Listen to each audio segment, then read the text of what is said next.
जय हिंद। तो कैसे हैं? चलिए तो इस वीडियो में हम देखते हैं कि क्लास 10th का 5 VVI क्वेश्चन फिजिक्स का, ठीक है, बहुत इंपॉर्टेंट है 2026 का एग्जाम को जो दृष्टिकोण से है, तो पूरा शिद्दत के साथ फोकस होके कॉन्शस होके देखिएगा, ठीक है।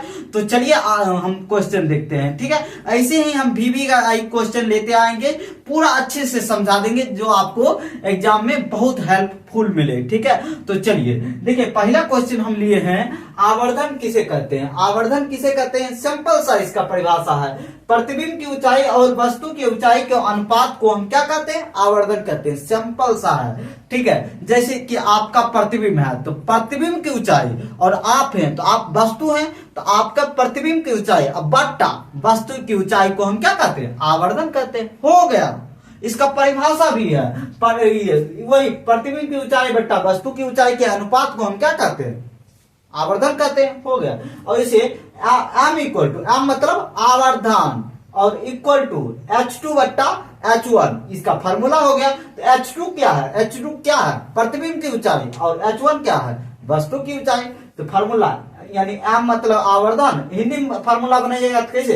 यहां पर लिखिएगा कि क्या, आवर्धन इक्वल टू प्रतिबिंब को ऊंचाई बट्टा वस्तु की ऊंचाई।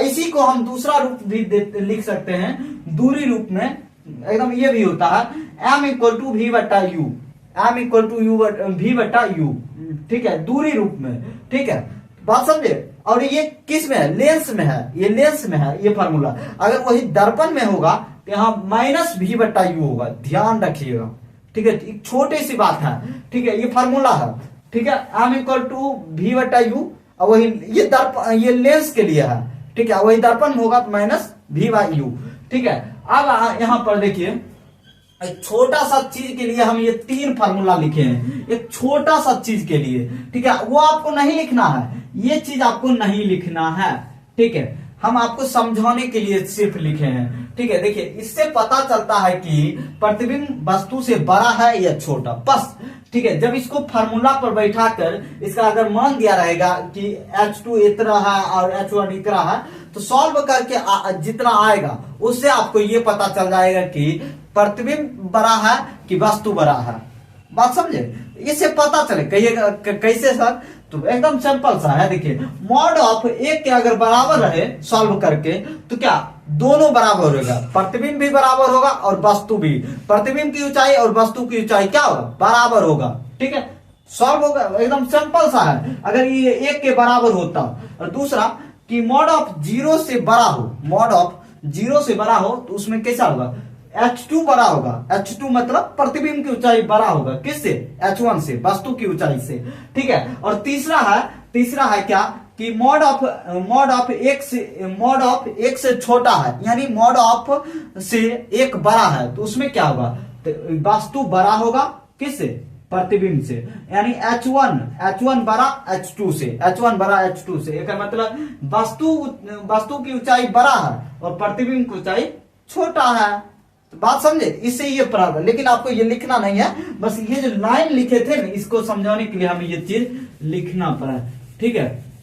नहीं तो कहते कि कहां से आ गया ये चीज, ठीक है। इसीलिए नहीं तो इतना ही आप एग्जाम में लिखिएगा, सिंपल सा जैसे है सुंदर से वैसे लिख दीजिएगा, और फार्मूला को घेर दीजिएगा जिससे कि लगे हाँ बच्चा में जान है, दम है, ठीक है, वैसे कीजिएगा। थोड़ा अपना स्मार्ट वर्क भी उसमें लगाइएगा, ट्रिक किस तरह से हम कॉपी को सजाएं, किस तरह से कॉपी को सजाएं जो हमको अट्रैक्टिव होके नंबर देना ही पड़ेगा, ठीक है। तो ये चीज अपना करिएगा। जैसे कि मैथ में हो गया तो मैथ में आंसर निकल गया लास्ट में तो उसको घेर दीजिए, ठीक है। कोई फार्मूला अगर बीच में लग रहा है तो बगल में फार्मूला या करके लिख लीजिए, ठीक है, जिसे लगे हाँ एग्जामिनर को चेक करने में ये ना लगे कि हो कुछ लिख कर चला है, उसको आसानी होगा चेक करने में। जितना आसानी होगा उतना आपको नंबर देगा, क्योंकि देखिए कोई चीज होता है कि वो हल्का चाहता है, एग्जामिनर जो रहता है जो चेक करते हैं, ठीक है, वो भी एकदम कहता कि कौन क्वेश्चन जल्दी चेक हो जाए और सुंदर लगे देखने में। ये तो राइटिंग सुंदर रखिएगा जो अट्रैक्ट हो जाए, और एकदम सब कुछ सिंपल में, एक भी शब्द लिखिएगा अपना भाषा में, ठीक है, जिसको उसको दिक्कत ना हो। अगर जानते किताबी भाषा या इन्हें उन्हें लिखिएगा उसको कठिनाई होगा, अपना मन से नंबर देगा, वो अपना मुंह से देने के 4 नंबर तो देगा 2 नंबर। यही थोड़ा हर एक पॉइंट पर ध्यान रखिएगा क्योंकि एग्जाम है, ठीक है। आगे देखते हैं 2 नंबर क्वेश्चन है, अवतल लेंस को अपसारी लेंस क्यों कहते हैं? अवतल लेंस को अपसारी लेंस क्यों कहते हैं? सिंपल सा आंसर है, अवतल लेंस समांतर किरण, जो किरण आ रहा है, देखिए मान लीजिए ये किरण आ रहा है, ठीक है, तो लेंस है, लेंस में परावर्तन नहीं होगा, क्या होगा? अपवर्तन होगा, क्योंकि घुसेगा। इसमें दर्पण, देखिए दर्पण में ना क्या होता है, टकरा के वापस आ जाता है, लेकिन यहां पर लेंस है तो इसमें घुस जाएगा, तो घुसेगा तो की होगा? अपवर्तन, ना कि परावर्तन, ठीक है, ठीक है। समांतर किरणों को अपवर्तन के बाद दूर दूर फैला देते हैं, जैसे कि ये लेंस है, ठीक है, ऐसे निकला, ऐसे दूर दूर फैला देगा, क्या करेगा? दूर दूर फैला देगा। कौन लेंस? अवतल लेंस, ठीक है, क्या करेगा? दूर दूर फैला देगा, इसीलिए इसे क्या कहा जाता है? अपसारी लेंस कहा जाता है, ठीक है, अपसारी। क्यों? क्योंकि ये प्रकाश किरणों को दूर दूर क्या करता है? फैला देता है, इसीलिए इसे अपसारी लेंस कहा जाता है। क्लियर? ठीक है, मस्त क्वेश्चन है, याद एक शब्द में याद रख सकते हैं कि अवतल लेंस को अपसारी लेंस क्यों कहते हैं। एकदम सिंपल सा क्वेश्चन है कि प्रकाश किरणों को क्या कर देता है? दूर दूर फैला देता है, उसे हम क्या कहते हैं? अपसारी लेंस कहते हैं। अगला क्वेश्चन है कि 3 नंबर, ठीक है, 3 नंबर है कि विद्युत धारा के उष्मीय प्रभाव किन किन कारकों पर निर्भर करता है। ठीक है, तो सिंपल सा आपको हम विद्युत धारा के लिए हम ये तार भी लेके आ गए हैं, ठीक है, ये तार भी लेकर आ गए हैं, तो ठीक है। देखिए पहले आपको बताते हैं कि विद्युत धारा का उष्मीय प्रभाव कहते किसको हैं, ठीक है। तो अगर ये क्वेश्चन नहीं है, अगर ये क्वेश्चन आएगा वो भी आप लिख दीजिएगा। सिंपल सा आपको बताते हैं विद्युत धारा का उष्मीय प्रभाव कहता है, एकदम जैसे कि इसमें मान लीजिए करंट प्रवाहित हो रहा है, तो इसमें करंट प्रवाहित हो रहा है, तो इसका मतलब क्या हो रहा है? इसमें इलेक्ट्रॉन दौड़ रहा है। भाई अभी नहीं हम कहिएगा कि आप पकड़े कैसे हैं, ऐसे मतलब आपसे कह रहे हैं, मान लीजिए कि इसमें करंट प्रवाहित हो रहा है, ठीक है, और करंट जब प्रवाहित होगा तो इसमें कौन सी प्रवाहित होगा? इलेक्ट्रॉन दौड़ेगा, और इसमें है क्या? और इसको रोकने, इलेक्ट्रॉन को रोकने वाला इस तार में जो गुण है वो प्रतिरोध, ठीक है, रेसिस्टेंस। और रेसिस्टेंस तार के इलेक्ट्रॉन को, जो इलेक्ट्रॉन है वो दौड़ेगा, तो रेसिस्टेंस कहेगा रुको, वो रोकेगा ना। प्रतिरोध का मतलब है रोकना, ठीक है, ठीक है। प्रतिरोध करता है इलेक्ट्रॉन के रास्ते में, कहता है नहीं जाने देंगे। प्रतिरोध का धारा कहता है जाएंगे, और प्रतिरोध कहता है नहीं जाएंगे, ठीक है। इलेक्ट्रॉन और लड़ाई होता है दोनों में, और जैसे ही रोकता है गुस्सा उठता है वही इलेक्ट्रॉन को, और गुस्सा के कारण लाल होता है, और लाल होने के कारण गर्म होता है, गर्म होने के कारण तार के ऊपर भी क्या हो जाता है? गर्म हो जाता है। क्यों? क्योंकि अंदर में लड़ाई हो रहा है, किसके बीच? इलेक्ट्रॉन और प्रतिरोध के बीच, धारा और प्रतिरोध के बीच, ठीक है। और जब लड़ाई होगा तो माहौल तो गर्म हो गएगा, माहौल अगल बगल का तार है ये गर्म होगा तो लास्ट में जल हो जाता है, ठीक है। तो ये इसी को हम क्या कहते हैं? विद्युत धारा का उष्मीय प्रभाव।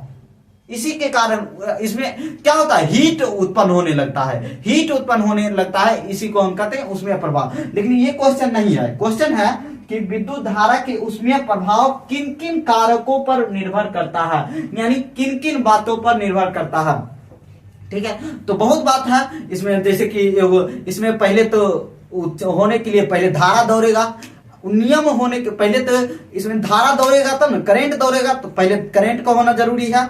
दूसरा कि इसमें प्रतिरोध का होना जरूरी है, तब तो लड़ाई, चलिए हम चल दिए, लेकिन हमारा से कोई लड़ाई करेगा तब ना मैन होगा, ठीक है। तो इसमें धारा चल दिए, धारा चल दिया, लेकिन ओकरा से लड़ाई करे वाला क्या है? प्रतिरोध। दो काम हो गया। और क्या हो सकता है? समय हो सकता है, कितना देर तक लड़ाई हो रहा है, किस टाइम, ठीक है। तो अगर ज्यादा देर तक होगा तो ज्यादा गर्म होगा, ये सब भी होता है ना।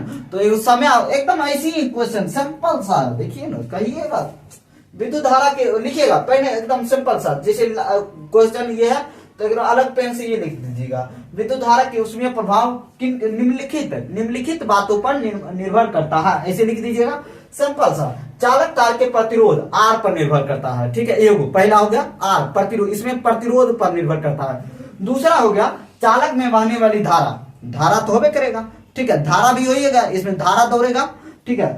और तीसरा धारा, तीसरा क्या है, धारा बहने के समय, समय तो कितना देर लड़ाई हो रहा है, अभी बोलो तीन है चीज है, प्रतिरोध, क्या प्रतिरोध, धारा और समय टी, प्रतिरोध को आर, धारा को आई और समय को टी, बस हो गया। और इसका फॉर्मूला, इसे सूत्र H = I² RT इसे दर्शाया जाता है, ये हीट का फॉर्मूला है, ठीक है। अरे भैया ये किस बात पर निर्भर करता है, खाली ये फॉर्मूला भी याद रहे, बढ़िया से निकाल सकते हैं, कैसे है देखिए, एकदम बढ़िया से कहिएगा कि देखिए H है ना हीट, इसमें देखिएगा कौन सी है, I है, I मतलब विद्युत धारा, तो विद्युत धारा पर भी निर्भर करता है।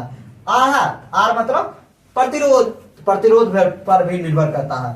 T है, तो T मतलब समय, समय पर भी निर्भर करता है। सिंपल फार्मूला से इसे पता कर सकते हैं कि इसमें फार्मूले में तीन चीज है, I है, R है, T है, तो तीनों बात पर निर्भर करता है, ठीक है। बढ़िया से थोड़ा सा यूनिकनेस लगाइएगा, मजा आएगा पढ़ने में, ठीक है। थोड़ा सा अपना तरीका से सोच के चलिए अब देखते हैं क्या नंबर क्वेश्चन, 4 नंबर क्वेश्चन। तो चलिए देखिए 4 नंबर क्वेश्चन कहता है सिंपल सा, विद्युत चुंबकीय प्रेरण किसे कहते हैं, बस विद्युत चुंबकीय प्रेरण किसे कहते हैं, ठीक है। आपको बता देते हैं क्लास 12th में बढ़िया सा ये टॉपिक, ठीक है, फैराडे ने किया था ये प्रेरण का काम, ठीक है। तो सिंपल सा इसका आंसर होगा, जब किसी कुंडली में, ठीक है, कहिए धारा, तार कहिए या कुंडली कहिए, बात क्या है, क्योंकि तार को ही ऐसे ऐसे मोड़ के क्या कर दिया है, कुंडली बना दिया गया है। देखिए आपको हम दिखा, जैसे ये तार है, ये ऐसे ऐसे मोड़ देंगे तो हमको ये छल्ला देखते मिलेगा, ऐसे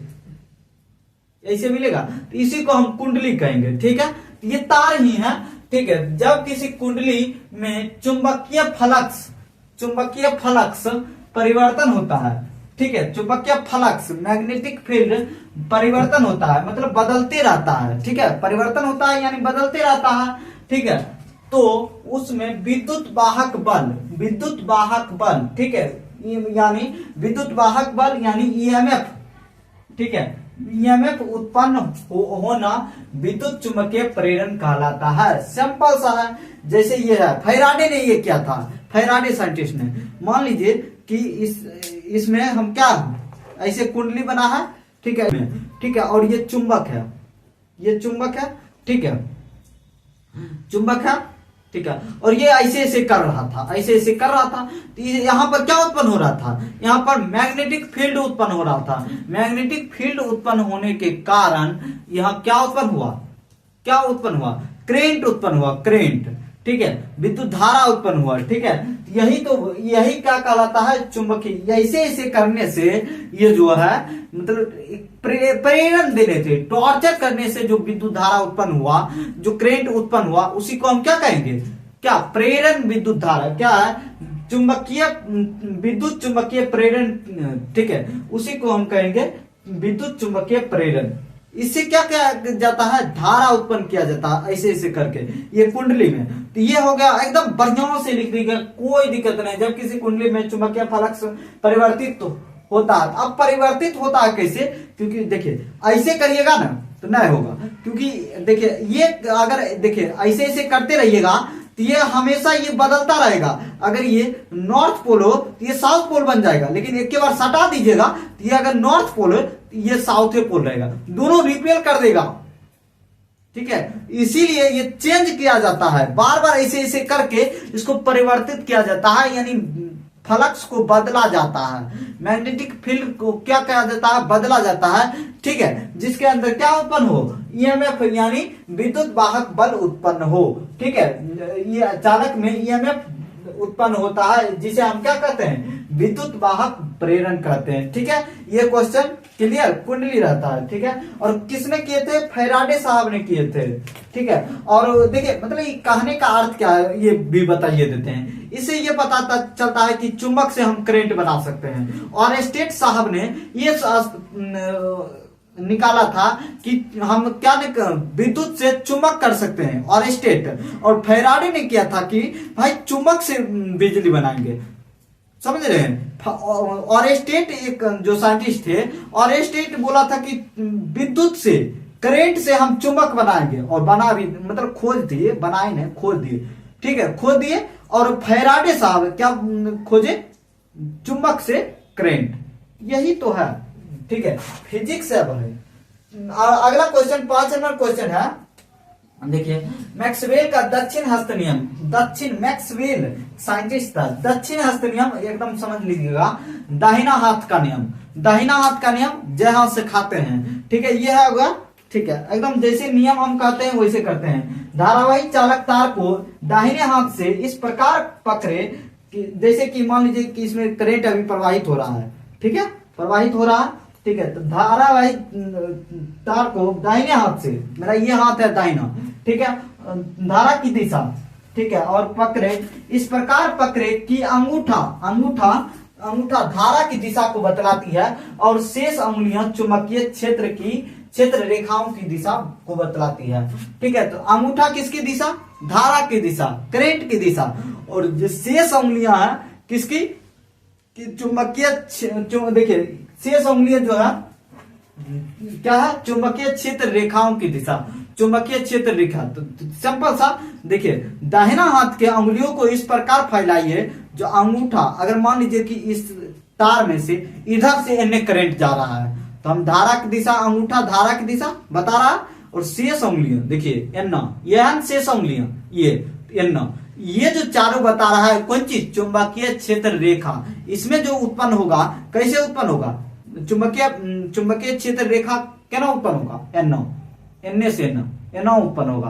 और धारा किधर जा रहा है, एन, देखिए ऐसे जा रहा है, धारा एन जा रहा है, एन, लेकिन ये ऐसे ऐसे कौन चीज उत्पन्न ऐसे ऐसे हो रहा है, चुंबकीय क्षेत्र रेखा, ठीक है, क्योंकि शेष उंगलियां कौन सी बताता है, चुंबकीय क्षेत्र रेखा, और अंगूठा कौन सी बताता है, क्या बताता है, धारा की दिशा, ठीक है।